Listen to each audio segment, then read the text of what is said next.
Hey, what's going on, everybody? In this video, we're going to do a short review of Viking Hersir, 793 to 1066. And this is the third book in Osprey Publishing's Warrior series. And they have hundreds of titles in several different series, but they're really short. I think the most of their Warrior series, I believe, are 64 pages.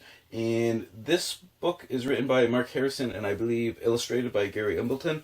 And that's one of the cool things about Osprey Publishing is they have tons of handmade original artist illustrations of different things that the book describes and that type of stuff. And there's also lots of photographs, as you can see. And anyways, the illustrations and the photographs are great, but I did have a lot of problems with this book in particular.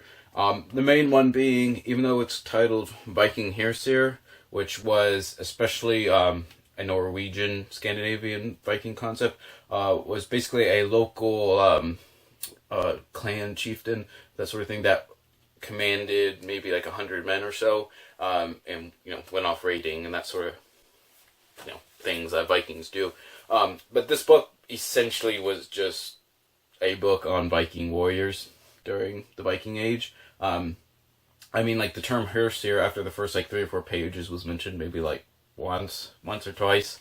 And I was actually looking forward to reading about the Hersir role in particular and what they, because I don't know too much about the Hersir in particular. I wanted to see how in Viking society they operated and actually went about commanding or getting together a, several dozen or 100 men underneath them to go off raiding. But like I said, basically it was just more like a history of the Viking warriors.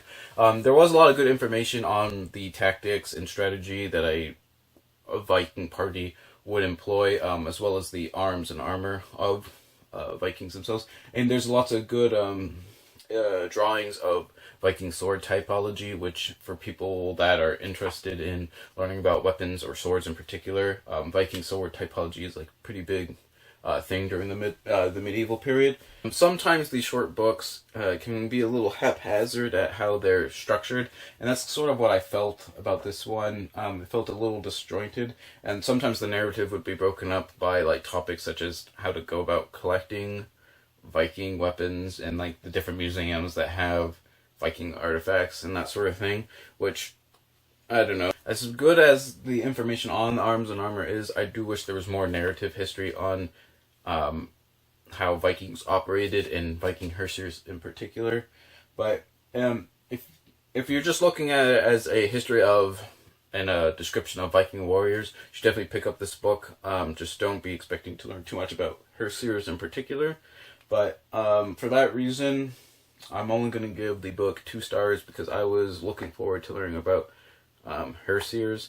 But anyways, I don't let this discourage you from picking out other books in the series, because I've read several that are really tremendous at describing whatever topic is at hand, and it's not going to stop me from picking up more as I find them. But anyways, read victoriously.